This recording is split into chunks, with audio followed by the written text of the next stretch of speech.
Hello student, good morning, जय श्री राम। आज की तारीख है 6 दिसंबर 2023। आज के करंट अफेयर क्वेश्चन और लल्लन टॉप प्रश्नों में आप सभी का स्वागत है।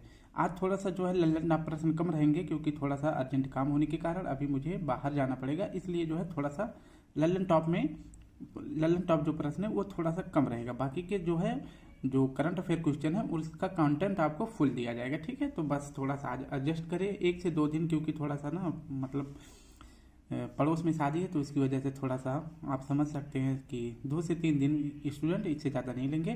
तो चलिए शुरू करते हैं आज के अपने पहले current affair question. Oxford university press ने किसे वर्ष 2023 का शब्द नामित किया है? ऑक्सफोर्ड यूनिवर्सिटी ने वर्ड ऑफ द ईयर शब्द कौन सा घोषित किया है? तो आपका सही जवाब हो जाएगा रिज। ठीक है, तो देखते हैं अब इसकी व्याख्या देखते हैं। ऑक्सफोर्ड यूनिवर्सिटी प्रेस 2023 इन्होंने जो है अपना वर्ड ऑफ द ईयर शब्द घोषित किया है किसे? रिज, जिसका मतलब होता है करिश्मा। ठीक है, तो ये जो हो जाता है ऑक्सफोर्ड यूनिवर्सिटी ने अपना जो है वर्ड ऑफ द ईयर शब्द घोषित किया है रिज। और 2022 में क्या घोषित किया था? तो 2022 का वर्ड ऑफ द ईयर शब्द कौन सा था? तो यह था गोल्डन मोड। और कॉलिंस डिक्शनरी ने ये 4 डिक्शनरी मतलब 4 ऐसे वो यूनिवर्सिटी होती है जो अपने अपने मतलब हर साल में अपना एक वर्ड ऑफ द ईयर शब्द घोषित करती है। तो ऑक्सफोर्ड ने अपना वर्ड ऑफ द ईयर शब्द कौन सा घोषित किया है? तो रिच। कॉलिंस डिक्शनरी ने कौन सा घोषित किया है? तो इसने घोषित किया है एआई यानी आर्टिफिशियल इंटेलिजेंस। और कैम्ब्रिज यूनिवर्सिटी ने क्या घोषित किया है? तो हेलुसिनेट। इसके बाद मैरियम वेबस्टर ने क्या घोषित किया है? यह यूएसए की है। तो मैरियम वेबस्टर ने अपना वर्ड ऑफ द ईयर शब्द घोषित किया है ऑथेंटिक। तो ये हमारा पहला प्रश्न जो है कंप्लीट हो जाता है। अब देखते हैं Forbes Asia heroes of philanthropy 2023 सूची में किसे स्थान मिला है? फिलैंथ्रोपी का मतलब होता है परोपकारी। अब इसकी व्याख्या देखते हैं कि जो है Forbes Asia heroes of philanthropy 2023 में किसे पहला स्थान मिला है? तो सही जवाब आपका हो जाएगा ऑप्शन ए। इसमें जो है 3 भारतीयों को शामिल किया जाता है, option A, option B, option C, यानी उपर्युक्त सही हमारा ऑप्शन डी सही हो जाएगा। अब देखते हैं इसकी व्याख्या। Forbes Asia heroes of philanthropy 2023। Philanthropy का मतलब होता है कि परोपकारी या सामाजिक सरोकार के लिए, यानी कि जो समाज में दान देते हैं उनके लिए एक शब्द यूज किया जाता है फिलैंथ्रोपी। तो इसमें जो है अब की बार जो है फोर्ब्स एशिया हीरोज की सूची जो जारी की गई है इसमें जो है 15 लोगों को फिलैंथ्रोपी का दर्जा दिया गया है, जिनमें से 3 भारतीय भी हैं। ठीक है, कौन कौन से 3 भारतीय हैं? नंदन नीलेकणी, केपी सिंह और निखिल कामत। तो ये 3 भारतीय इसमें शामिल हैं। इन्होंने तीनों व्यक्ति ने जो है शिक्षा के लिए और इसके बाद एआई आर्टिफिशियल इंटेलिजेंस के लिए, रिसर्च में सहयोग के लिए और लोगों की मदद करने के लिए जो है महत्वपूर्ण कार्य किए हैं, इसलिए जो है परोपकारी सूची में 3 भारतीयों को भी शामिल किया गया है। नेक्स्ट है हमारा हिंदू हेरिटेज मंथ किस प्रांत ने घोषित किया है? तो हिंदू हेरिटेज मंथ किस प्रांत ने घोषित किया है? तो जॉर्जिया, यह यूएसए का प्रांत है, इसी ने हिंदू हेरिटेज मंथ घोषित किया है। नेक्स्ट हमारा थर्मन सन मुगरत्ना किस देश के राष्ट्रपति बने हैं? तो सही जवाब हो जाएगा सिंगापुर के। नेक्स्ट प्रश्न देखते हैं, तीसरा प्रश्न है एनसीआरबी की रिपोर्ट के अनुसार 2022 में महिलाओं के खिलाफ सर्वाधिक आपराधिक मामले कहां दर्ज हुए हैं? तो आपका सही जवाब हो जाएगा ऑप्शन बी, नई दिल्ली में। नई दिल्ली में सबसे ज़्यादा महिलाओं के खिलाफ आपराधिक मामले दर्ज किए गए हैं। अब देखते हैं इसकी व्याख्या। NCRB national crime record bureau, जिसकी स्थापना कब हुई थी? तो 1986 में एनसीआरबी की स्थापना हुई थी। इन्होंने एनसीआरबी ने अभी 2022 में महिलाओं के आपराधिक रिपोर्ट जारी करा है कि सबसे ज़्यादा महिलाओं पर आपराधिक मामले कहाँ पर दर्ज हुए हैं। तो यह सबसे ज़्यादा दर्ज हुआ है दिल्ली में, सेकंड नंबर पर हो जाता है आपका यूपी, तीसरे नंबर पर महाराष्ट्र और चौथे नंबर पर राजस्थान। और एक साल में यानी 2022 में कुल महिलाओं मतलब पूरे भारत में कितने मामले जो है दर्ज हुए हैं? तो 4.45 लाख जो है आपराधिक मामले महिलाओं के खिलाफ मतलब महिलाओं पर होने वाले आरोपों के खिलाफ जो है यह जारी हुआ है। ठीक है, तो सबसे ज़्यादा ये इतने रिपोर्ट मतलब यह इतना मुकदमा ऐसा है कि जो कोर्ट में या फिर मतलब पुलिस स्टेशन में या जो है दाखिल हुआ है, जितना कि और बहुत से ऐसे होते हैं जो कभी दाखिल ही नहीं हो पाते। आप समझ रहे हैं कि जो बड़े लोग होते हैं वो थाने तक पहुंचने ही नहीं देते, ठीक है। तो इन सब मामलों में जो है सबसे ज़्यादा आपराधिक मामले कहाँ से निकले हैं, तो सबसे ज़्यादा आपराधिक मामले महिलाओं पर नई दिल्ली में हुआ है, सेकंड नंबर पर यूपी, तीसरे नंबर पर महाराष्ट्र और चौथे नंबर पर राजस्थान। अब देखते हैं नेक्स्ट है कि केंद्र सरकार ने राष्ट्रीय पोषण माह किस महीने को घोषित किया है, तो यह सितंबर माह को घोषित किया है। नेक्स्ट है रेलवे बोर्ड की पहली महिला मुख्य कार्यकारी अधिकारी यानी रेलवे बोर्ड की सीईओ कौन है, तो यह है जया वर्मा सिन्हा जी। 2023 में रेमन मैग्सेसे पुरस्कार किसे दिया गया है, तो यह दिया गया है डॉक्टर रवि कन्नन जी को, और यह क्या है, ऑन्कोलॉजिस्ट। नेक्स्ट है हमारा फीफा अंडर 17 विश्व कप 2023 की विजेता टीम कौन सी है, तो फीफा अंडर 17 की विजेता टीम हो जाती है आपका ऑप्शन सही हो जाएगा ऑप्शन ए। कौन सा ऑप्शन सही हो जाएगा, तो ऑप्शन ए सही हो जाएगा। अब इसकी व्याख्या देखते हैं। फीफा अंडर 17 वर्ल्ड कप 2023 यह किस क्रम का आयोजन है, तो इसकी यह जो है 19वें क्रम का आयोजन है। इसका होस्ट देश कौन सा है, तो जो है इसका होस्ट देश है इंडोनेशिया, और इसमें जो है गोल्डन बूट का अवार्ड किसे मिला है, तो अगस्टिन रोबर्टो को मिला है, जो कि विजेता टीम इसमें कौन है, तो विजेता टीम है जर्मनी, और फ्रांस जो है इसमें उप विजेता टीम है। नेक्स्ट हमारा है कि अभी जो है बर्लिन में, अब जर्मनी आया है तो जर्मनी की राजधानी हो जाती है बर्लिन। बर्लिन में जो है कॉप यानी कॉन्फ्रेंस ऑफ पार्टीज फर्स्ट का आयोजन किया गया था, कब, 1995 ईस्वी में। जर्मनी में एक क्षेत्र है जिसे रूर क्षेत्र कहते हैं, और उसे रूर क्षेत्र क्यों कहते हैं, क्योंकि विश्व का काला प्रदेश के नाम से जाना जाता है, क्योंकि सबसे ज़्यादा कोयला यहीं से उत्पादित किया जाता है। और भारत का रूर प्रदेश कौन सा हो जाता है, तो दामोदर घाटी, ठीक है। तो दामोदर घाटी ये भारत का रूर प्रदेश हो जाता है। नेक्स्ट है कि फीफा वर्ल्ड कप अभी आया था, फीफा अंडर 17 विश्व कप जिसका विजेता जर्मनी है।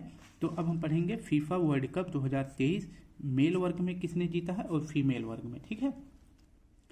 तो इसका फाइनल खेला गया था अर्जेंटीना और फ्रांस के बीच में, जो मेल वाला फीफा वर्ल्ड कप था जिसमें अर्जेंटीना जीत जाता है और फ्रांस जो है हार जाता है, यानी विजेता अर्जेंटीना उप विजेता फ्रांस।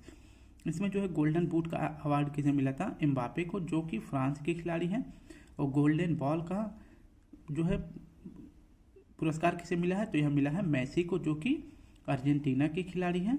और इसका आयोजन कहाँ पे हुआ था, तो फीफा वर्ल्ड कप 2023 का आयोजन हुआ था कतर दोहा में, और इसका शुभंकर क्या था, तो इसका शुभंकर था लाइव, ठीक है। अब फीमेल वर्ग में देखते हैं, तो फीफा वर्ल्ड कप महिला 2023 का आयोजन देश कौन सा रहा है, तो यह ऑस्ट्रेलिया और न्यूजीलैंड रहा है। इसमें जो है स्पेन जीत जाता है और इसके बाद किसे हरा देता है, इंग्लैंड को, ठीक है।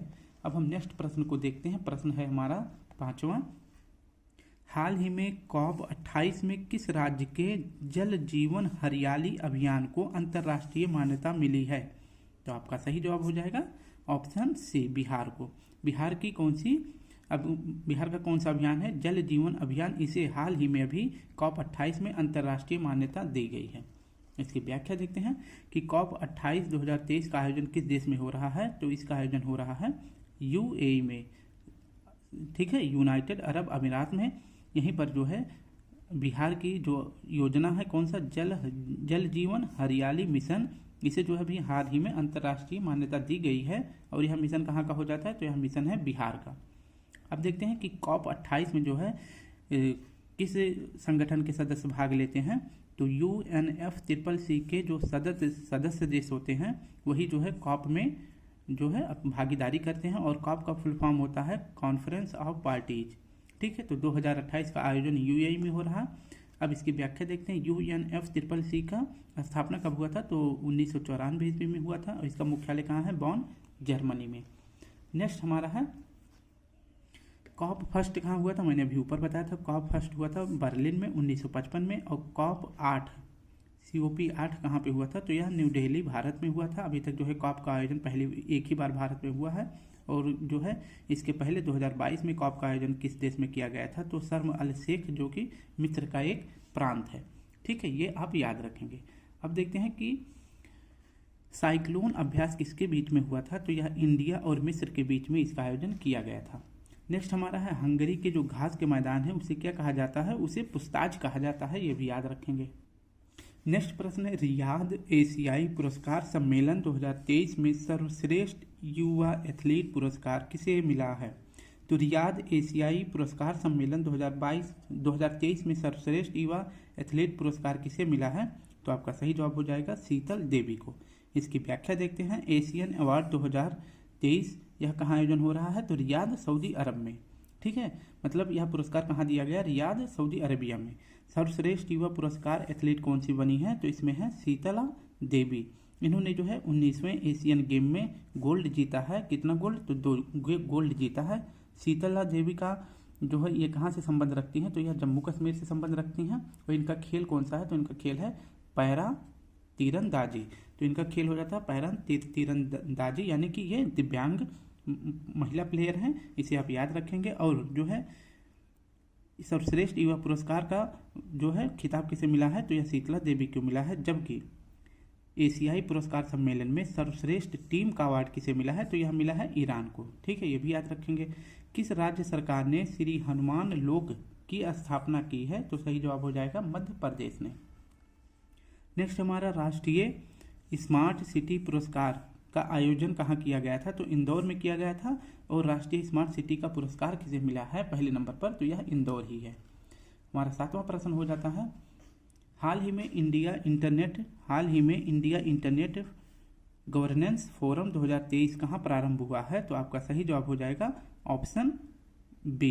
कहाँ शुरू हुआ है? Sorry, option A. कहाँ शुरू हुआ है यह? तो नई दिल्ली जो भारत मंडपम है यहाँ पर शुरू किया गया है। अब देखते हैं इंडिया इंटरनेट गवर्नेंस फोरम 2023, इसका आयोजन कहाँ किया जा रहा है? भारत मंडपम न्यू दिल्ली में। इसका थीम क्या है? तो मूविंग फॉरवर्ड इसका थीम है। और यह जो है अब की बार इंडिया इंटरनेट गवर्नेंस फोरम का क्रम कौन सा है? तो यह है 3rd क्रम का। और इसे जो है क्यों लॉन्च किया गया है, यानी इसका जो है इस फोरम का आयोजन क्यों किया गया है? क्योंकि इंटरनेट संबंधित मुद्दा जो मतलब लोगों को आसान बनाए बातचीत के माध्यम से, और हर एक चीज़ तक, अब तो ऑनलाइन का ज़माना है तो हर एक चीज़ पर पहुंच बहुत तेज़ी से हो, यानी कि 5G 6G के माध्यम से जो है किसी भी चीज़ में कोई लेट ना हो, इसलिए जो है इंटरनेट की संबंधित जो मुद्दा है उसको आसानी से सॉल्व किया जा सके, इसलिए इंडिया इंटरनेट गवर्नेंस फोरम 2023 का आयोजन नई दिल्ली भारत मंडपम में किया गया है। नेक्स्ट हमारा हो जाता है आईओसी की बैठक अभी कहाँ हुई थी? तो इसकी बैठक हुई थी मुंबई में। और यही मुंबई में ही क्रिकेट को जो है अंतर्राष्ट्रीय ओलंपिक कमेटी में शामिल किया गया है, यानी कि जो अंतर्राष्ट्रीय ओलंपिक कमेटी की बैठक मुंबई में हुई है, वहीं पर जो है 5 खेलों को जो है 2028 में जो ओलंपिक होगा उसमें जो है 5 नए खेल शामिल किए जाएंगे ओलंपिक में। ठीक है, जिसमें से आपका क्रिकेट भी है। तो इसकी बैठक कहाँ हुई थी? मुंबई में। ये भी आप याद रखेंगे। नेक्स्ट है आपका ग्लोबल फिनटेक समिट, यह कहाँ पे हुआ था? यह भी मुंबई में हुआ था। नेक्स्ट है आपका अजरबैजान शतरंज विश्व कप 2023 का विजेता कौन है? तो यह है मैग्नस कार्लसन। और इसने कौन सा पदक जीता है? तो इसने गोल्ड मेडल जीता है इस अजरबैजान के शतरंज विश्व कप में। हमारा 8वां प्रश्न है, हाल ही में भौगोलिक सूचना प्रणाली एप्लीकेशन ग्राम मानचित्र किसने लॉन्च किया है? ग्राम मानचित्र एक क्या है? ऐप है। तो इसे किसने लॉन्च किया है? आपका सही जवाब हो जाएगा ऑप्शन बी, पंचायती राज मंत्रालय। ठीक है, अब इसकी व्याख्या देख लेते हैं। ग्राम मानचित्र यह एक एप्लीकेशन है। ठीक है, इसे लॉन्च किसने किया? पंचायती राज मंत्रालय ने। और ग्राम पंचायत का जो है कार्य क्या है? तो ग्राम पंचायत स्तर पर स्थानिक योजना बनाने के लिए जो है इसे शुरू किया गया है। ग्राम मानचित्र स्थानिक योजना मतलब जैसे कि पेड़ पौधे लगाना, नाली वगैरह बनवाना, और जो है वायु प्रदूषण के मामले में, और गांव में कि हर एक सरकारी सुविधा आसानी से पहुंच रही है कि नहीं पहुंच रही है, ग्राम प्रधान के द्वारा जो कार्य गांव में कराए जा रहे हैं वो अच्छी तरह से हो रहा है कि नहीं हो रहा है। तो इसीलिए जो है ग्राम पंचायत एप्लीकेशन लॉन्च किया गया है पंचायती राज मंत्रालय के द्वारा। अगर कोई कार्य जो है गांव में अच्छी तरह से नहीं हो रहा है तो उसका आप फोटो खींचकर अपलोड कर सकते हैं। किस एप्लीकेशन के माध्यम से? तो ग्राम मानचित्र के माध्यम से इसे अपलोड कर सकते हैं। और तो इसके बाद क्या होगा? तो पंचायती राज मंत्रालय इस पर अपना कार्य करेगी। ठीक है, तो याद रखेंगे। अब नेक्स्ट देखते हैं कि थाईलैंड का नया पीएम किसे बनाया गया है? तो थाईलैंड के नए पीएम बने हैं श्रेया थाविसेन। नेक्स्ट है कि विश्व एथलेटिक्स संघ के उपाध्यक्ष पद पर किसे नियुक्त किया गया है? तो आपका सही जवाब हो जाएगा आदिल सुमरी वाला को। हमारा 9वां प्रश्न है, हाल ही में नौसेना को सौंपा गया पहला सर्वेक्षण जहाज कौन सा है? तो हाल ही में नौसेना को सौंपा गया पहला सर्वेक्षण जहाज कौन सा है? तो आपका सही जवाब हो जाएगा संधायक। इसकी व्याख्या देखते हैं। INS संधायक यह पहला सर्वेक्षण जहाज है जिसका निर्माण किसने किया है? तो गार्डन रिच रिपब्लिडर्स लिमिटेड ने, ठीक है। और यह कहाँ पर है? तो यह कोलकाता में इसका निर्माण किया गया है। इसका कार्य क्या है? तो INS संधायक का कार्य है हाइड्रोग्राफिक, यानी कि पानी में जो लवणता है, मिनरल्स हैं, उसकी खोज करना, यानी कि उसका जो है परीक्षण करना। इसके बाद नौवहन मार्ग की खोज करना, यानी नौवहन मार्ग यानी कि पानी में जो है जहाज़ों के लिए आने जाने का मार्ग खोजना, ठीक है। तो इसका सही जवाब हो जाएगा संधायक, जो कि नौसेना को सौंपा गया पहला सर्वेक्षण जहाज है, ये आप याद रखेंगे। नेक्स्ट हमारा है कि भगवान बिरसा मुंडा जुड़ाव योजना किस सरकार ने शुरू किया है? तो यह महाराष्ट्र सरकार ने शुरू किया है, यानी कि महाराष्ट्र में शुरू किया गया है। और इसे शुरू किसने किया है? तो नितिन गडकरी जी ने, ठीक है, नितिन गडकरी जी ने इसे शुरू किया है। नेक्स्ट हमारा है मुख्यमंत्री निःशुल्क अन्नपूर्णा भोजन पैकेट योजना किसने शुरू किया था? तो यह राजस्थान सरकार ने शुरू किया था। आज का हमारा आखिरी प्रश्न है, प्रतिवर्ष विश्व मृदा दिवस कब मनाया जाता है? तो प्रतिवर्ष विश्व मृदा दिवस मनाया जाता है 5 दिसंबर को। इसकी व्याख्या देखते हैं। वर्ल्ड सॉइल डे यह कब मनाया जाता है? तो यह 5 दिसंबर को मनाया जाता है। और यह पहली बार कब मनाया गया था? तो यह पहली बार मनाया गया था 2014 को, लेकिन इसकी घोषणा कब की गई थी? तो 2013 में, ठीक है। घोषणा 2013 में की गई थी और मनाया 2014 में गया था। तो इसलिए हर साल जो है 5 दिसंबर को विश्व मृदा दिवस मनाया जाता है। 2023 में इसकी थीम क्या रखी गई है? Soil and water a source of life. तो थीम क्या है? Soil and water a source of life इसकी थीम है। अब जो है 5 ही दिसंबर को क्यों मनाया जाता है विश्व मृदा दिवस? क्योंकि थाईलैंड के किंग थे जो, उनका क्या नाम था? भूमिबोल। इनका जो है 5 दिसंबर को हैप्पी बर्थडे होता है, इसलिए इनकी याद में जो है 5 दिसंबर को ही विश्व मृदा दिवस मनाया जाता है।